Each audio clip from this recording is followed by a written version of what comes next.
Y amén. Amén. Bueno, hermanos, vamos a ponernos de pie y nos vamos a ir a Hebreos. Nos vamos a ir al libro de Hebreos y vamos a leer un solo versículo. Hebreos 11, versículo 1.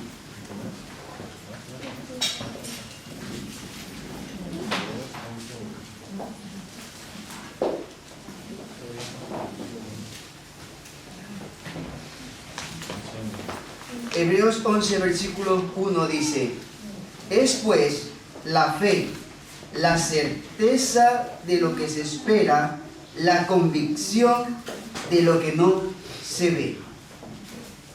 Lo vuelvo a repetir.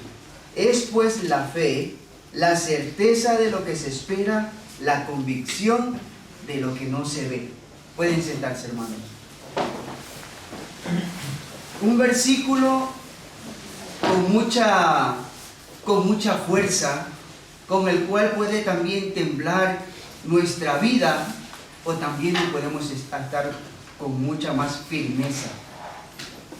Dios quiere que tengamos fe en todas las áreas de nuestra vida, y debemos tener fe. Pero cada día, hermanos, enfrentamos retos grandes o pequeños que nuestra fe se puede ver afectada, y nos vemos rodeados constantemente con malas noticias e incertidumbre en todo. Entonces, ¿qué hacemos? Comenzamos a desconfiar, nos invade la incertidumbre, las dudas, los temores, y comenzamos como a desconfiar en Dios. Solo mira a la gente de fuera y pregúntale si tienen fe. Ellos seguramente te van a decir que sí que tienen fe. Pero tienen fe en su fuerza, en la lotería, en las imágenes.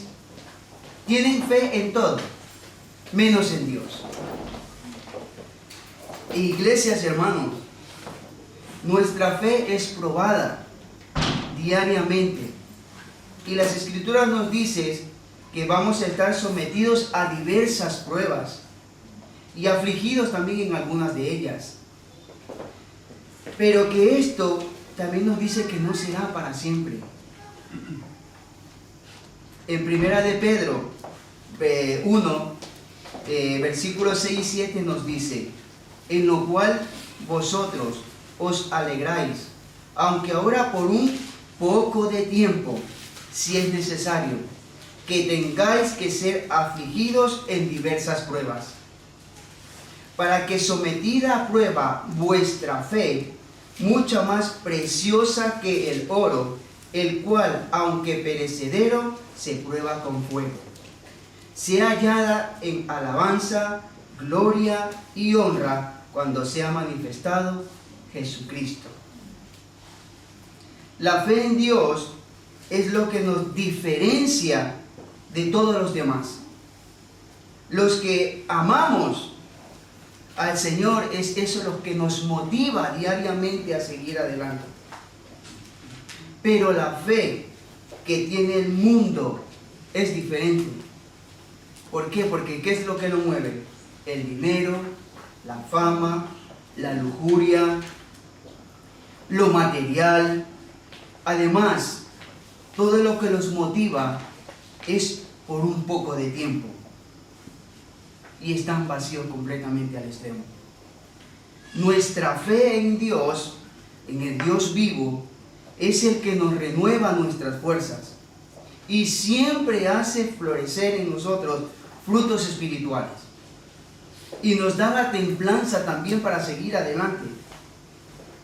Hermanos, una característica de la fe es de que podemos ver cómo está sucediendo todo a nuestro alrededor, y pensamos muchas veces que no hay salida y nos afligimos. Pero ¿sabes qué? Aunque no sabemos con certeza, pero sabemos que Dios tiene un futuro mucho mejor para nosotros en sus manos, y tiene un plan para cada uno de nosotros, para cada una de nuestras vidas. Nosotros caminamos por fe, no por vista. Y eso lo sabemos. Los hemos experimentado cada uno de nosotros en nuestras vidas. La presencia de Dios está en nuestra vida, en nuestro caminar, en cada latido incluso de nuestro corazón.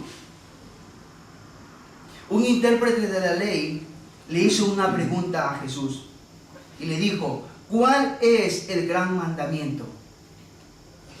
Y Jesús le dijo: amarás al Señor tu Dios con todo tu corazón, con toda tu alma y con toda tu mente. Y en Primera de Pedro también 1, versículos 8 y 9 nos dice: ¿a quién amáis sin haber visto? En quien creyendo, aunque ahora no le veáis, os alegráis con gozo inefable y glorioso, obteniendo al fin de vuestra fe, que es la salvación de vuestras almas. La fe, la certeza, la esperanza y la convicción de que un día le veremos. Ahora mismo no le podemos ver, no le podemos tocar, pero sabemos que el Señor está aquí. Sabemos también que su oído está atento a nuestras oraciones y clamor. Un ejemplo de ello es Job. Todo su sufrimiento y todo lo que padeció, pero él sabía que Dios tenía el control de todo. El control de todo, incluso hasta de su propia vida. Su fe no fue movida y bendijo el nombre de Dios hasta el último momento. Su confianza y su fe, temor y sumisión al Dios vivo. La fe es un don de Dios. Fortalece cada día, hermano, tu fe. Y podrás experimentar la bendición de Dios. Recuerda que no estamos solos, que el Señor está con nosotros y que con Él somos mucho más que vencedores. Amén. Amén. No por nuestras propias fuerzas, hermanos, sino por su divina gracia. Sin fe es imposible agradar a Dios. Ahora mismo cualquiera que se acerque a Dios y acepte a Jesús como su único Salvador, su recompensa será grande. Amén. Y eso también es para cada uno de nosotros, hermanos. Fortalezcámonos cada día en nuestra fe. Cada día, porque cada día, hermanos, somos bombardeados de diferentes maneras, cada uno de nosotros. El enemigo nos quiere sacar, el enemigo no quiere que nos reunamos, el enemigo no quiere que alabemos, pero tenemos que alabar al Señor. No le vemos al Señor, no le tocamos todavía, por un corto tiempo. Y esto tampoco, hermano, no es para siempre, es momentáneo. Pero el gozo de estar en la presencia del Señor es inmenso. Yo no sé si ustedes los han experimentado, pero por lo menos en mi vida yo sí que lo he experimentado. Y he visto salidas donde pensaba que no las había. Y he querido tirar la toalla. Pero sabes que me he fortalecido en la palabra. Y a personas de mi alrededor me han ayudado en sus oraciones con una llamada. Porque eso es, hermano, tener la fe en saber de que Dios tiene el control de todo. Para el mundo es difícil, pero sabemos que no es imposible. Y cuando ellos se ven en esas situaciones, comienzan a buscar salidas por ellos mismos. Incluso nosotros también estuvimos hace un tiempo buscando salidas nosotros mismos, en nuestra fuerza, en nuestro trabajo, en el dinero, en diversas cosas. E incluso muchas veces estamos como jugando a la doble vida. Un pie en la iglesia y otro pie afuera. Pero sabemos que no se puede hacer así. No agradamos a Dios de esa manera. Nuestra fe tiene que ser total, el 100%, en el Dios vivo, en ese Dios que tiene el control de todo, si tú lo dejas. Amén. Amén. Así que, hermanos, vamos a alabar al Señor.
Vamos a Lucas capítulo 2 y vamos a leer los versículos 1 al 7. Lucas capítulo 2, 1 al 7.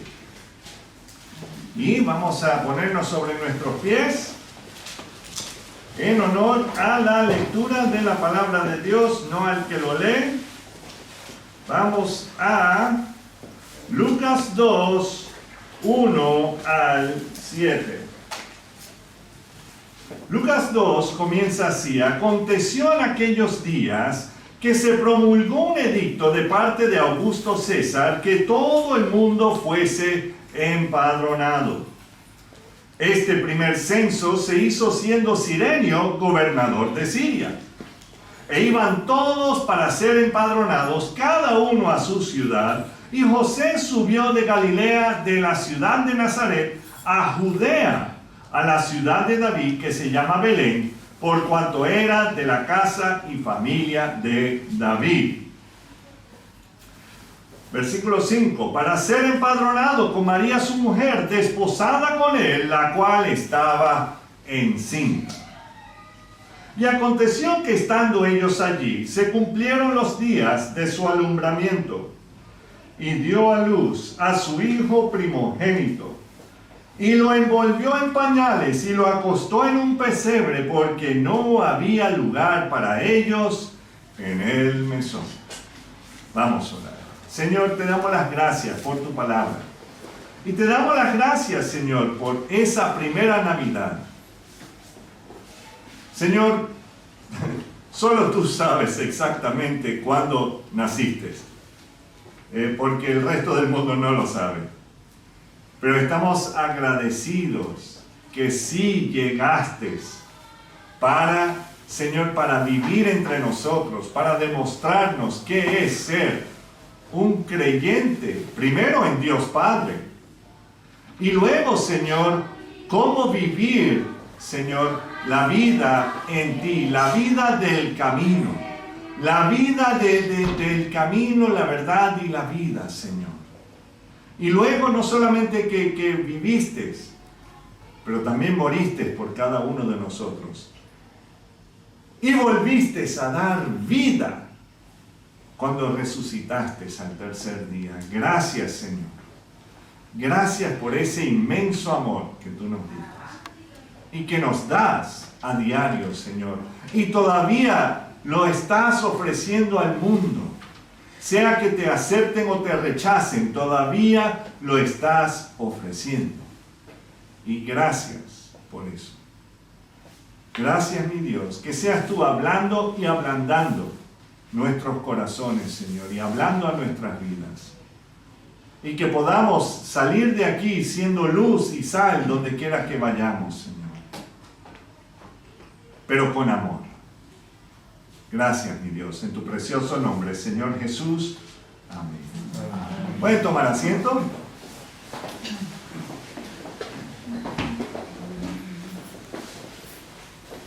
¿Qué significa en realidad vivir en paz? ¿Qué significa vivir en paz? Bueno, cuando yo era niño, y claro, estaba jugando canicas, mi mamá nunca le gustaba que yo saliera a jugar canicas con los muchachos del barrio, porque yo siempre llegaba con los bolsillos vacíos. Porque ella sabía que estos muchachos sabían cómo hacer trampa y yo era medio sanano en todo eso. Entonces, claro, si yo no le daba la canica al amigo, entonces se ponía, estoy bravo, estoy enojado, ¿verdad? Y uno, no, aquí estamos en paz, estamos en paz. Ya saben cómo era mi infancia. Ya dicen, ahí te marca fácil. Sí, señor. Entonces, rara vez yo salía a jugar canicas con los amigos. Dejaba las canicas en casa y yo miraba nada más. Entonces, pero el detalle es lo siguiente. ¿Qué es vivir en paz? cantamos aquel villancico, noche de paz, noche de amor. Y entonces ahí sigue. Pero en realidad fue una noche de paz. Una noche de paz. Para todas las mujeres que han dado a luz y los hombres que han tenido que estar ahí también. Ha sido un momento de paz, de tranquilidad al dar a luz. Ya después, ya, gloria a Dios, pero toda esa trayectoria me imagino que no hay mucha paz, ¿verdad? No sé, porque como no lo he experimentado. ¿Hay paz? ¿No? Un poquito de caos, ¿no? ¡Ah! Y claro, las doñas diciendo a los doños, ¡tu culpa, es tu culpa! Sí, entonces, el detalle es que después hay paz y armonía hasta que empieza a llorar el niño. Entonces, pero lo interesante es, ¿fue una noche de paz?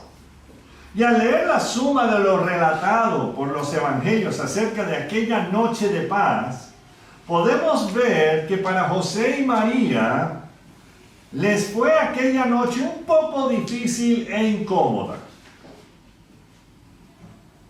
¿Sí? Poquito incómodo. Nos concentraremos nada más en aquella noche cuando al fin llegaron a Belén de Judá y las cosas que ellos vivieron. En este momento, hablando acerca del príncipe de paz, Jesús, y su nacimiento en Belén, no me voy a preocupar si nació en estas fechas o no. No voy a entrar en todo eso, porque ya la gran mayoría de nosotros tenemos ya algunas ideas. Lo que sí quiero dejar claro es que Jesús sí nació en Belén. Y ojo, no vino montado en un platillo volador. Porque hay algunos por ahí que hasta medio dicen de que él vino así en un platillo volador y todo eso. ¿Era el primer extraterrestre? No.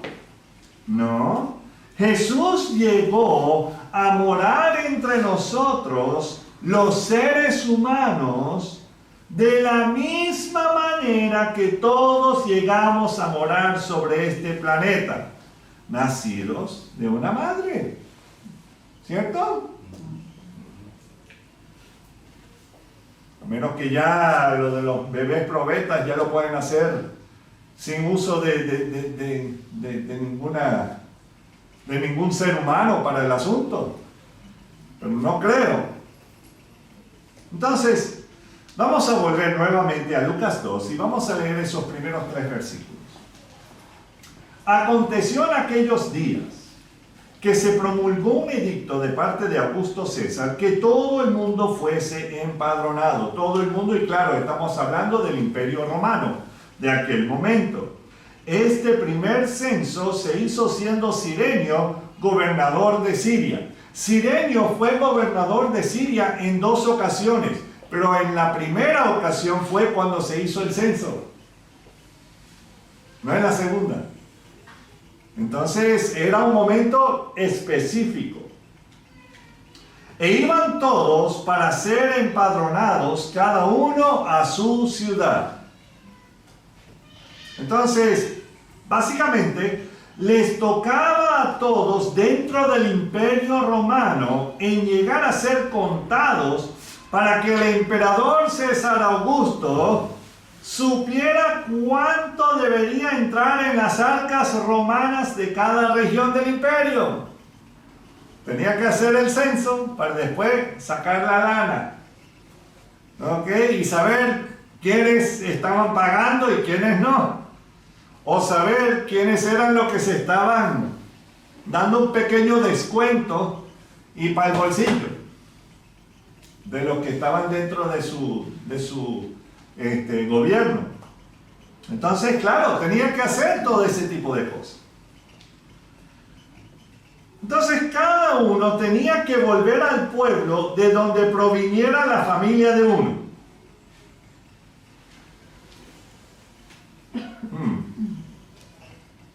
Por lo menos para Daniel esto no sería algo muy difícil, ¿verdad? Daniel llegaría solamente por aquí cerca, ¿verdad? O en alguna región de aquí de Aragón, o solamente aquí en Zaragoza. No, este es desde aquí, de la ciudad romana de César Augusta o Caesar Augusta. Entonces imagínate, él está aquí, no se tiene que mover por nada. Ahora, en mi caso, ya sería otro asunto. Algunos dirían, tiene que volver a Venezuela. No, de ahí no son mis raíces. No sé qué les delata eso de que las raíces mías no vendrían de Venezuela. ¿O no? ¿O sí me parezco un llanerito de por allá? ¡Ay, pajarillo, pajarillo!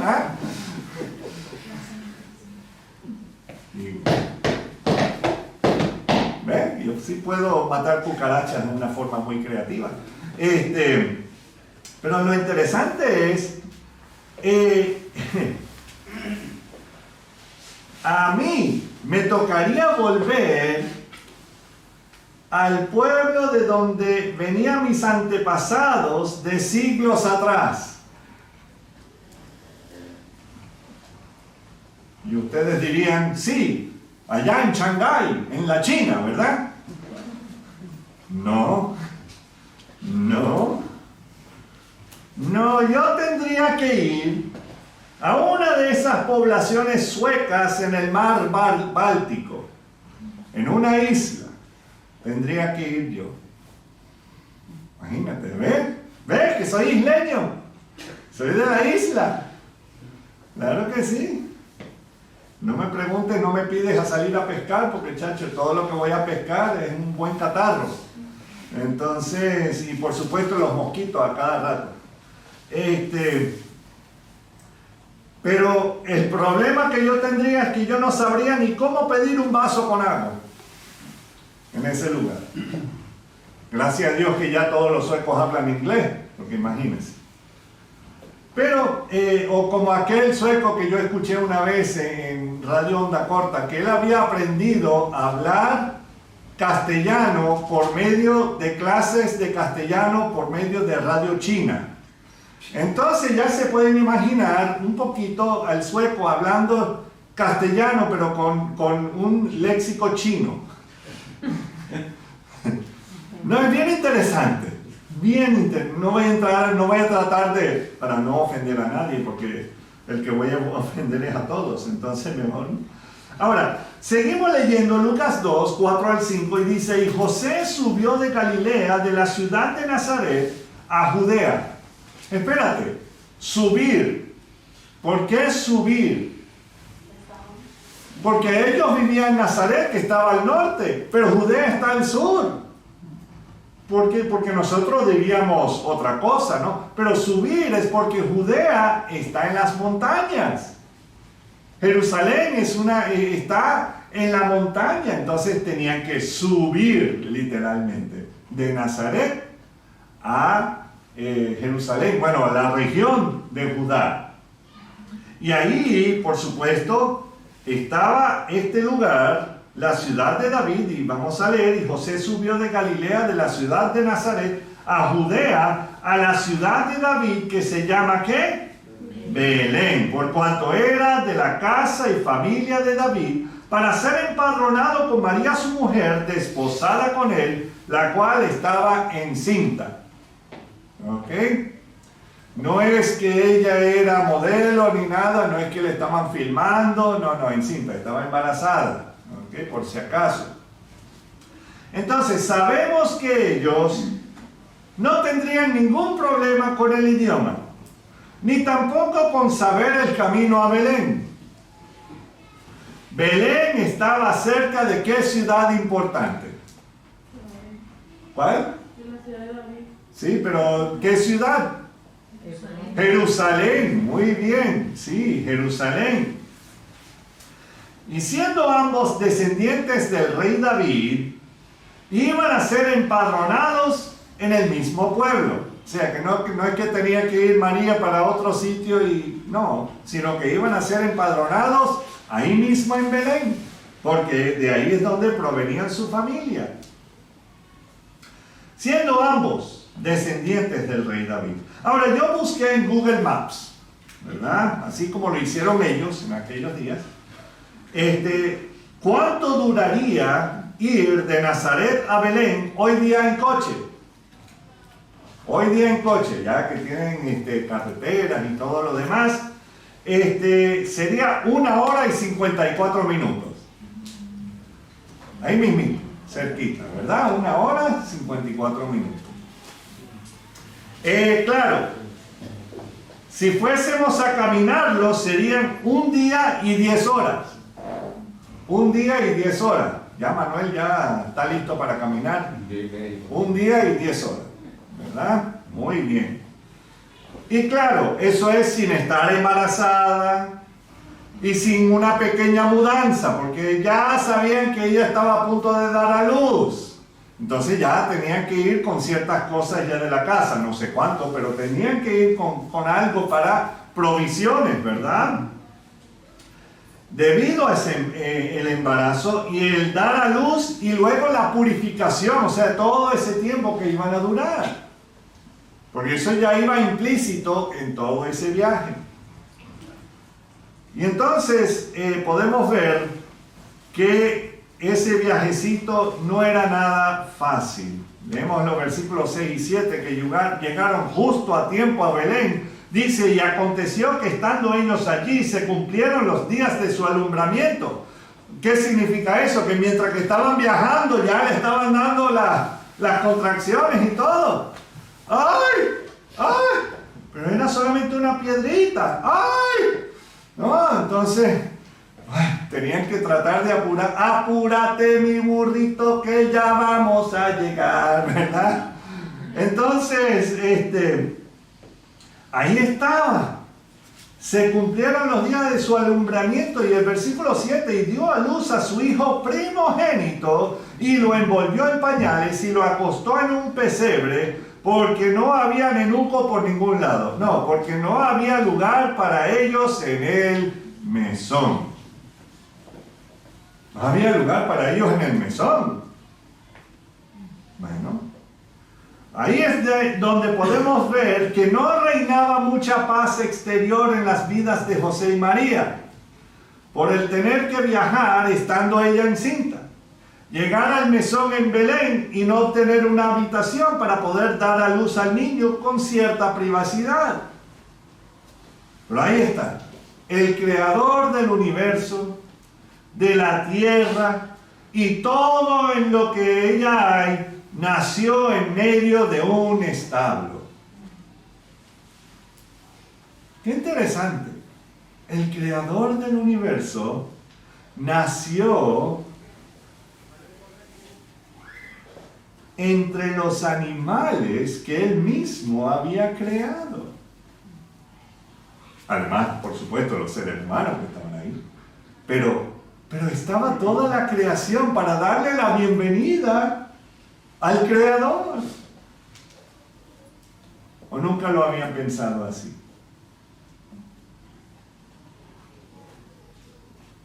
¿Será que es que se me olvidó, dice ahí José, se me olvidó entrar al booking.com para separar se me fue esa.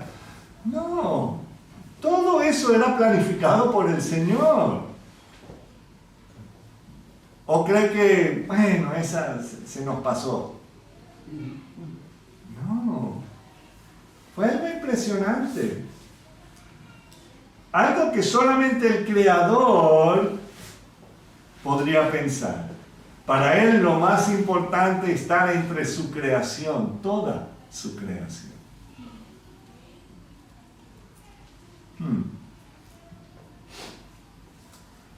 El pan de vida que nació ahí mismo en la casa de pan, porque eso es lo que significa Belén, casa de pan, que él nació ahí en casa de pan, el pan de vida, fue acostado en el lugar donde los animales comían su paja y sus granos, en un pesebre.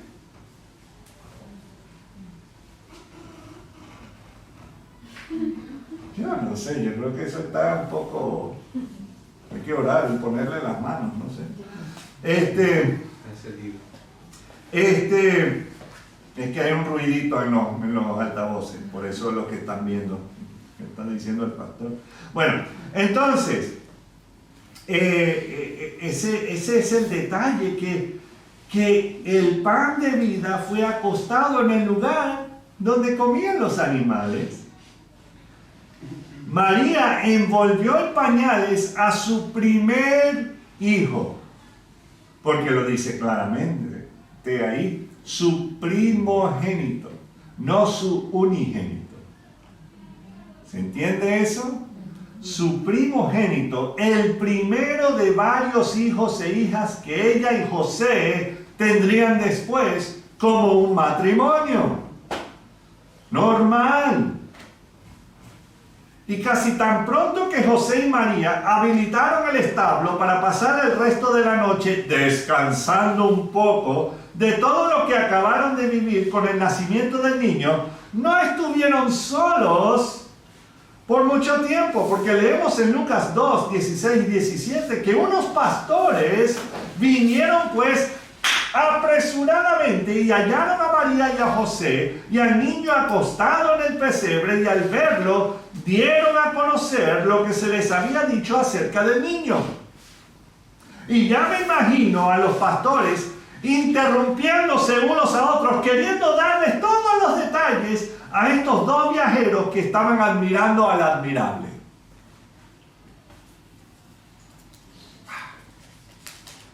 Ustedes han estado en una situación así, a lo mejor sus hijos cuando llegan a casa después de estar en un evento o de haber, yo no sé, y llegan, ¡ay! Y después, o especialmente cuando van al parque o qué sé yo, ¡ay! Y después estuvimos allá, ¡ay! No, pero déjame decir, sí.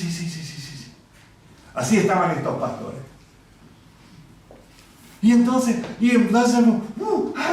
bueno, vamos a ver qué fue lo que vieron los pastores, qué era lo que le estaban diciendo. ¿Sí? Se piensa que estos pastores estaban cuidando a las ovejas que eran de los rebaños del templo, ovejas sin defectos, las ovejas que serían sacrificadas para la ofrenda continua en el templo de Jerusalén. Estos pastores estaban cuidando aquella noche a los rebaños en la misma región donde velaba y cuidaba el joven David los rebaños de su padre Isaí, donde David los defendía de los peligrosos osos y leones con una honda y piedra lisas, las mismas armas que luego mataron al gigante Goliat de Gat. Ellos estaban ahí, en ese mismo sitio, donde David había pasado mucho tiempo. Leemos Lucas 2, 9 al 11 y dice, y he aquí, estaban ahí esos pastores, y he aquí se les presentó un ángel del Señor, y la gloria del Señor los rodeó de resplandor, y tuvieron gran temor. Yo veo un ángel, también me daría un poquito de temor, especialmente si es un querubín, que tiene 4 caras. Bueno, no vamos a entrar en todos esos detalles, pero imagínense, son unas cosas inmensas. No son esos cupidos regordetes que ha puesto ahí Rafael y otros pintores. No, esos no son querubines. Entonces, si tú dices a tu hijo, ¡ay, qué lindo querubín! Uy, ya sabes, eso va más o menos al mismo a la par con graciosito, ¿verdad? ¡Ay, qué niño tan graciosito! Ya sabes, qué feo. Eso es lo que decían de mí. ¡Ay, qué graciosito! ¡Ay, gracias! Entonces, he aquí se les presentó un ángel del Señor, y la gloria del Señor los rodeó de resplandor, y tuvieron gran temor, igual que yo lo tuviese. Pero el ángel les dijo que no temáis, no temáis, porque he aquí os doy nuevas de gran gozo, que será para todo el pueblo. En otras palabras, esto no es para que se lo queden, esto es para que lo corran. Corran la voz. ¿Cómo sería aquí? Radio Morro, Radio Bemba, para todo el mundo. Entonces significa que a los pastores les encanta el cotilleo, ¿verdad? Les gusta el chisme. Entonces fueron primero, no, yo no sé. Pero a lo que voy es que ellos eran a quienes llegaron los ángeles, a quien llegó este ángel, ¿verdad? Versículo 11, que os ha nacido hoy en la ciudad de David un Salvador, que es Cristo el Señor. Ahora, al principio, al estar sorprendidos por un mensajero celestial, algo que nunca habían visto, y luego ser calmados por el mismo ángel que les dijo, no temáis. Por lo menos sabes que este ángel viene en paz. No temáis, tranquilo. Sé que soy feo, pero no es para tanto. A mí no me ha dado el COVID, por eso no ando enmascarado. Pero él dice, no temáis, porque he aquí hoy os doy nuevas de gran gozo que será para todo el pueblo. ¿Se podrán imaginar que a ellos se les anunciaría algo tan maravilloso? A los pastores. Y claro, estoy hablando de pastores de ovejas que están en el campo. Me imagino que nunca se les habían tomado en cuenta para el día a día. Por ejemplo, ¿ustedes creen que el presidente del gobierno va a llamar a los pastores que andan por Teruel para ver qué va a hacer durante lo que va a hacer? No, no creo. Si les pide algo, son migas, ¿verdad? Porque ellos sí saben hacer un buen plato de migas, ¿verdad? Entonces, pero no se les toma en cuenta para el día a día, mucho menos algo tan importante que les iba a compartir este ángel. Que os ha nacido hoy en la ciudad de David un Salvador, que es Cristo el Señor. Ahora nosotros escuchamos eso y claro, a lo mejor a nuestros oídos no nos llega tanta emoción en ese sentido, pero esas palabras significaban lo más maravilloso para los oídos de cualquier hebreo. Eso era lo máximo. Eso era aún más grande que España ganando el mundial. ¿Ok? Eso era algo que bueno, le vuela los sesos a cualquiera. Os ha nacido hoy en la ciudad de David un Jesús, que significa Salvador, un Jesús que es el Mesías, el Rey, el ungido, el Rey, el descendiente de David. Ha nacido el Rey.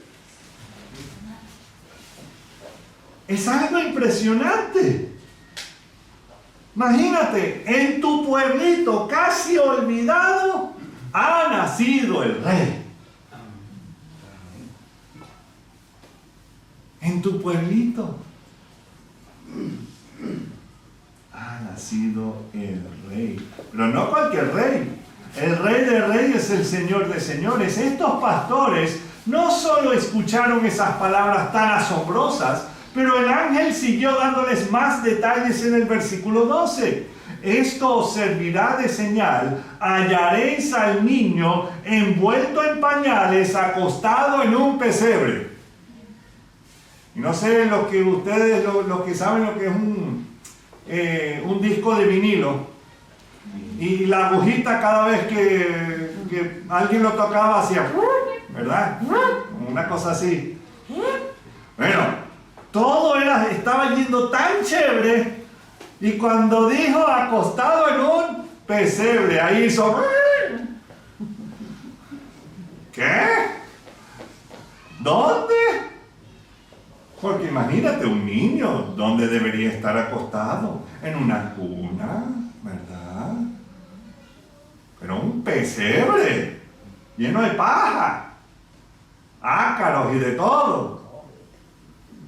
Y ese olor a donde las vacas habían comido y qué sé yo, o sea, todo. Bueno, mejor no entro en tantos detalles, pero a lo que voy es que no era nada así que para uno, claro, uno ve los nacimientos o qué sé yo, ¡ay, qué lindo!, ¿verdad? ¡Ay! O uno va por ahí por la plaza y ve ese gran Belén que tienen ahí en la plaza y entonces, ¡ay, sí, qué bonito! Y todo tan lindo y claro, porque todo es plástico.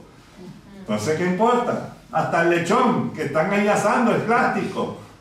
Imagínate, celebrar el nacimiento del Hijo de Israel con un lechón. ¿Qué es eso? Pero bueno, ¿qué vamos a hacer? Sí, yo tengo que decir que sí, para Navidad yo sí comí lechón. Porque el Señor le dijo a Pedro que mata y come. Yo no lo maté, pero yo sí comí. ¿Verdad? Ahora bien, pero el detalle es que las cosas se habían puesto aún más extrañas. Este Salvador estaba acostado en un pesebre. Se debieron haber mirado el uno al otro con unas caras extrañas diciendo, ¿pesebre? ¿Ah? Y ese último detalle fue tan extraño que definitivamente no sería muy difícil encontrarlo. Entonces sabemos ahí que Brian no es el Salvador. Los que han visto la película de la vida de Brian, que llegaron los magistrados ahí a buscar al Salvador y encontraron a Brian. Y no, la luz está un poco más adelante. Porque no todo el mundo va a poner a sus muchachos en el pesebre. ¿Lo pondrían en dónde? En una cuna.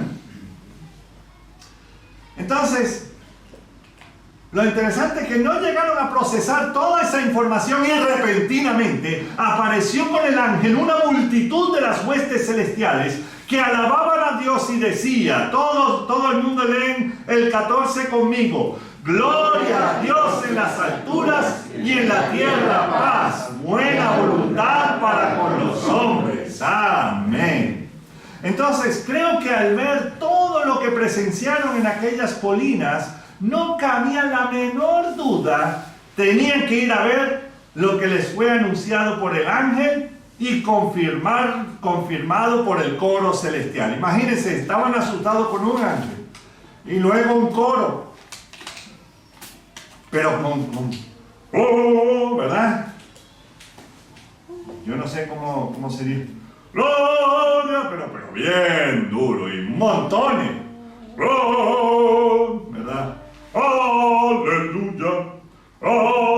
Entonces, bueno, ustedes me entienden. Pero todo eso ahí. Y estos pastores que nunca habían estado en un concierto, vieron eso, wow, no sabían qué hacer. Vamos a ver esto, porque imagínate, creo que ha sido requete confirmado esto. Entonces el versículo 15, y sucedió que cuando los ángeles se fueron de ellos al cielo, los pastores se dijeron unos a otros, pasemos pues hasta Belén y veamos esto que ha sucedido y que el Señor nos ha manifestado. Vinieron pues apresuradamente y hallaron a María y a José y al niño, así como les fue dicho, acostado ¿dónde? En un pesebre. Ahí estaba. Tal cual, así estaba. En un pesebre. Es algo que me imagino que estos pastores no olvidarían pronto.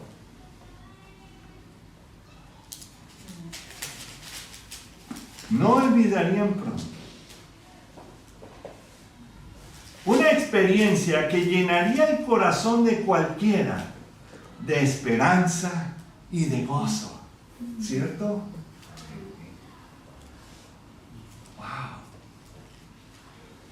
Fue así, dice el 17, y al verlo dieron a conocer lo que se les había dicho acerca del niño. O sea, ahí empezaron, miran, y entonces vimos esto, y ahí estamos de nuevo, ahí.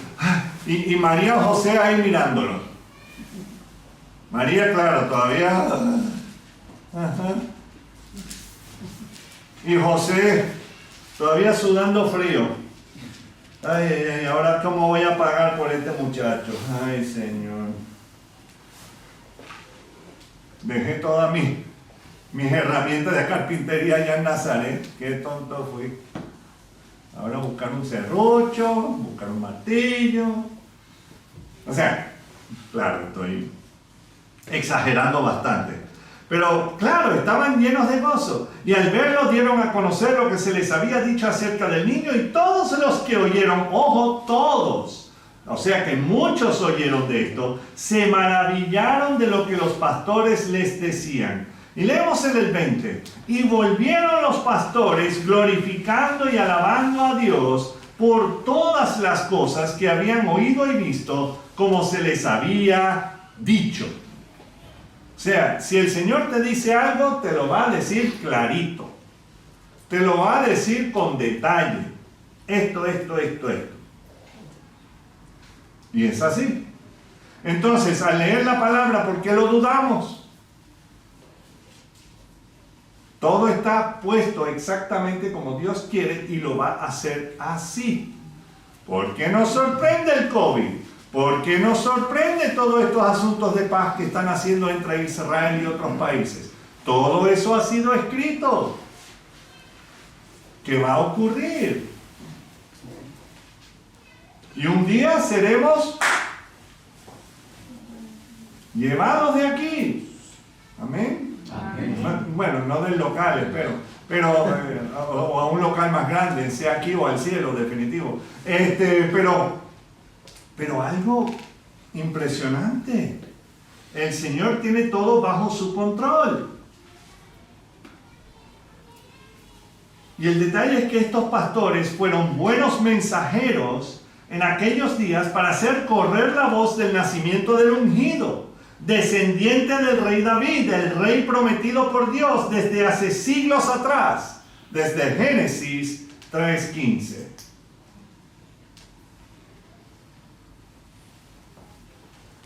Hay un versículo que no hemos leído todavía. ¿Saben cuál es? El 19. Exactamente, el 19. Entonces, ¿qué les parece si lo leemos? Pero María guardaba todas estas cosas, meditándolas en su corazón. Ojo, ahí no significa que se puso a meditar. No, eso no es meditar conforme a la palabra, no. Es una abominación. Si alguien te dice que el yoga y que hay yoga cristiano, no existe. ¿Ok? Eso, si es yoga, ya es del diablo. Punto. No me importa cómo lo quieran pintar. Ya es del diablo. Porque así es como se comunican los hindúes con sus dioses. Claro, sabemos que son demonios. No la gente, pero con quienes ellos se están comunicando. Porque todos viven engañados. Entonces, vemos aquí que María guardaba todas estas cosas, meditándolas o pensándolas en su corazón. Y entonces muchos toman esto para defender el punto indefendible que María sabía todo lo que había de acontecer. No, ella no sabía. Porque claro, cuando empieza a hablar, cuando ella va y el primer milagro de Jesús, María dice, haz lo que Él les diga. O sea, no es que María sabía exactamente lo que Jesús iba a hacer, no. Ella solamente estaba yendo al muchacho, al mayor de la casa. Este sí sabe lo que hace, ¿verdad? Este sí que es responsable, escúchalo a él. ¿Entienden? Entonces, no es que ella sabía, y entonces Él vendrá y hará. No, claro que no. Entonces,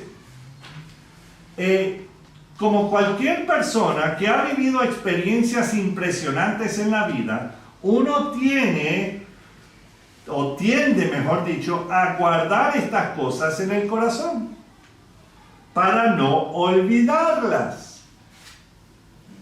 Hay cosas importantes en nuestras vidas que no debemos olvidar. No debemos olvidar. Y esta era una de esas cosas que ella no quería olvidar.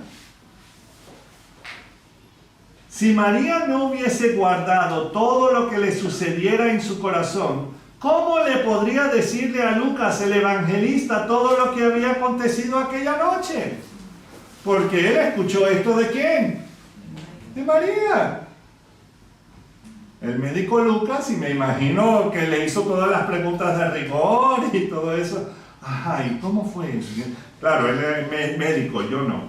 Entonces, ahora, vuelvo a hacerme la pregunta al principio. ¿Qué significa en realidad vivir en paz? Vivir en paz. Aceptar a Dios, vivir con Dios. Bueno, ¿reinó la paz en Belén por causa del nacimiento del Mesías? ¿Reinó la paz? Noche de paz, noche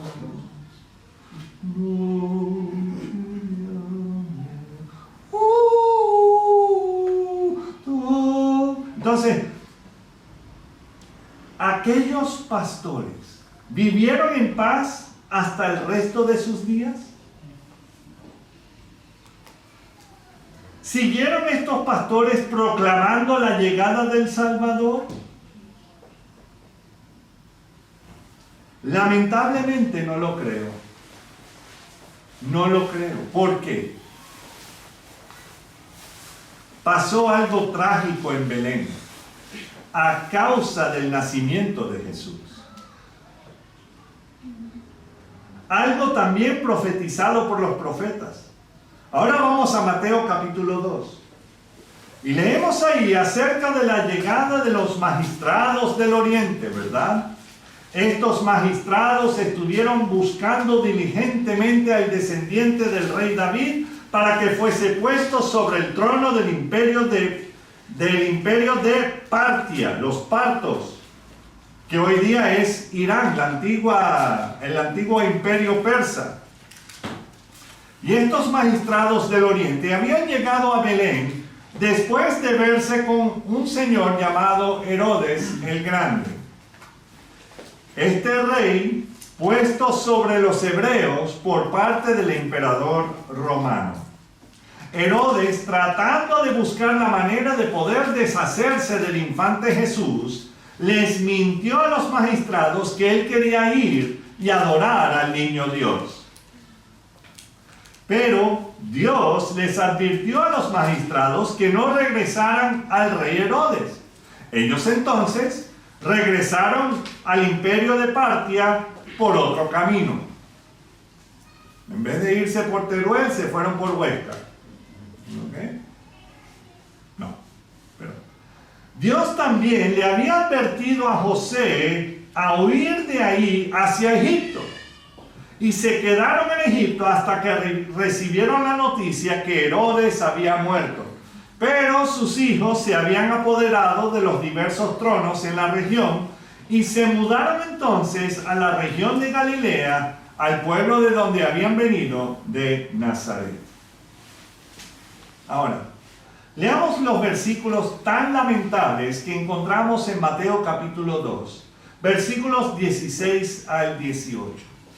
Dice: Herodes entonces, cuando se vio burlado por los magos o los magistrados, se enojó mucho y mandó a matar a todos los niños menores de 2 años que había en Belén y en todos sus alrededores, conforme al tiempo que había inquirido de los magos o magistrados. Ahora podemos entender que los pastores que habían visto a Jesús en la noche de su nacimiento pudieron haber pensado que Herodes llegó a matar a la esperanza de Israel, que ya todo se acabó. Eso es una posibilidad.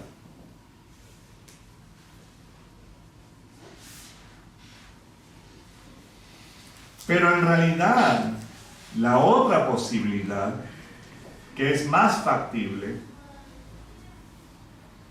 es que muchos de ellos posiblemente se quedaron llorando la pérdida de sus propios hijos.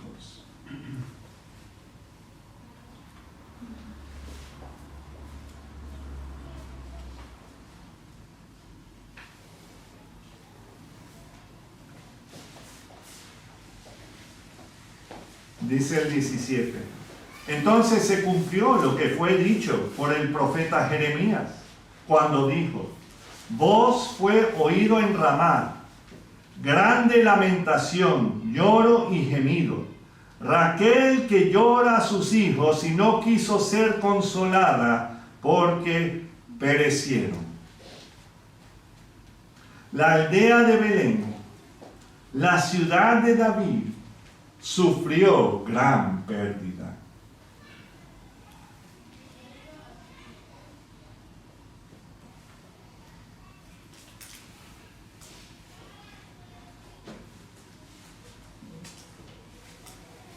Me imagino que se quedaron con eso, con esa pérdida, con ese lloro, con ese lamento. No querían ser consolados. Esa alegría que habían tenido al principio de haber escuchado y visto a la esperanza de Israel, bueno, en un pesebre, pero ahí estaba. Y luego, a raíz de ese nacimiento, sufrieron sus propios hijos. Ellos sufrieron. El seguir y servir a Cristo también puede conllevar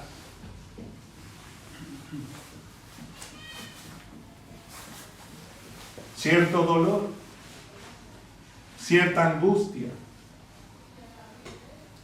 cierta pérdida. Hay cuantiosos testimonios de personas que eso le ha pasado. Había un misionero, no me acuerdo en qué lugar, imagínense,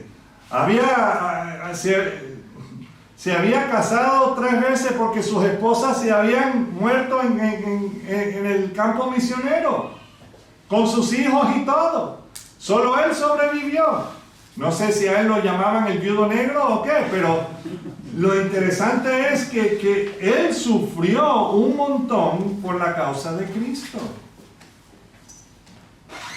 Me imagino que en muchas ocasiones él preferiría ser él el que hubiese muerto, pero no.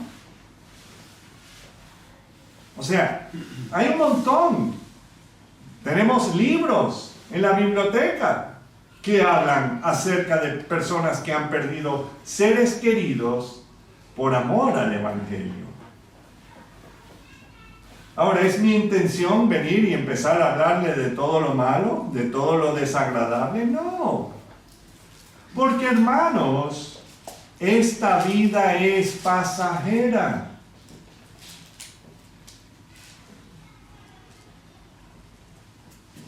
¿Significa esto que así se quedará todo que ha experimentado alguna pérdida tan grande en llanto y en amargura? No.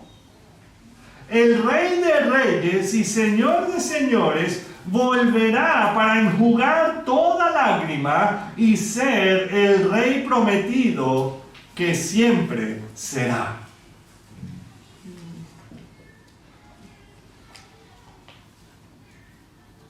Amén.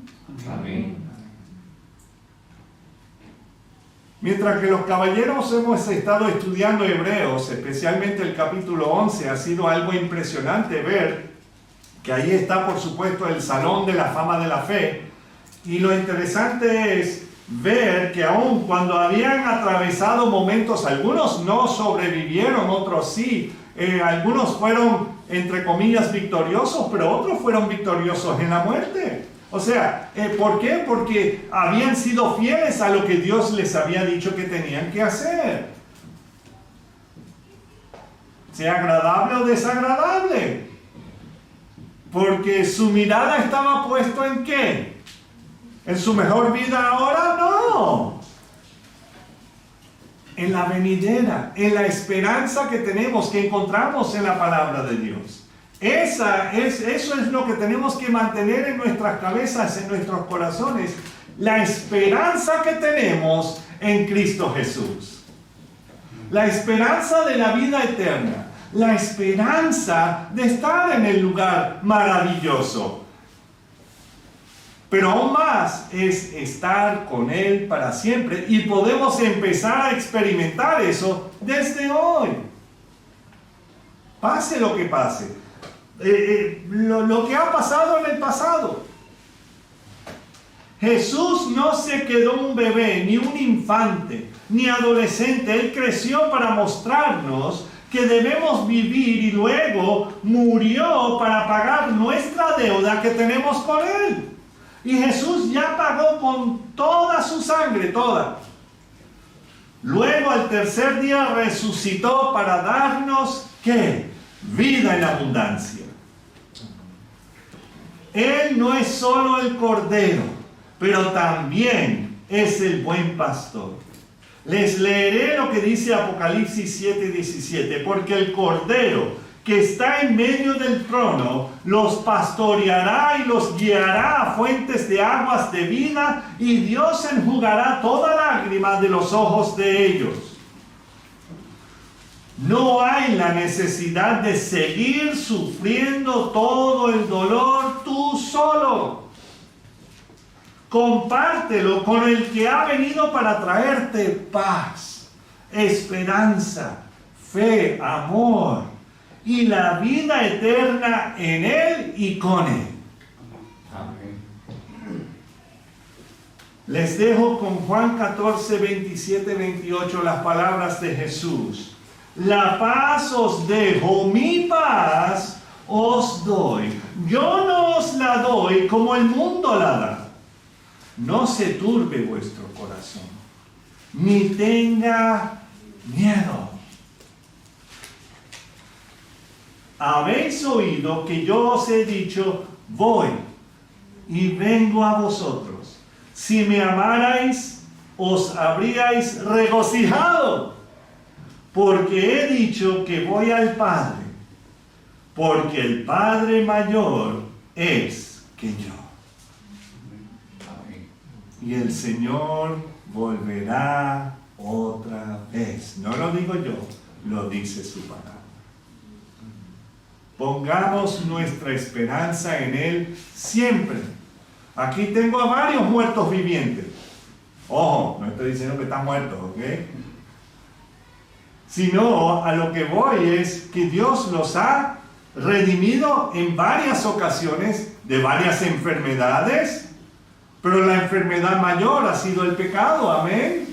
Amén. Y la muerte. Entonces, regocijémonos en el Señor. Es tiempo de tener paz, de tener gozo. Solo porque lo digo yo, no. Porque el Señor nos la ofrece hoy día. Amén. Amén. Bueno, vamos a orar. Señor, te alabamos, te bendecimos. Te damos las gracias por tu amor. Te damos las gracias, Señor, por esa paz y por ese gozo, aún en medio de las tormentas de nuestras vidas, aún en medio de esos sinsabores que ocurren a veces o a menudo, dependiendo qué es lo que vivimos cada día. Pero, Señor, sabemos que podemos confiar en ti y tú nos das paz, tú nos das tu gozo. Y solo tú nos puedes dar eso. Tú nos das hasta la fe de creer en ti. Gracias, Señor. Señor, ayúdanos a no permanecer, si algo pasa, Señor, a no permanecer ahí, en ese dolor, sumergirnos ahí y quedarnos ahí, No, Señor. Ayúdanos a recibir ese consuelo que solo tú nos das. Y así ser rejuvenecidos como las águilas, Señor. Gracias, mi Dios. Gracias. Gracias porque naciste, Señor. Y volverás. En tu precioso nombre, Señor Jesús. Amén. Amén.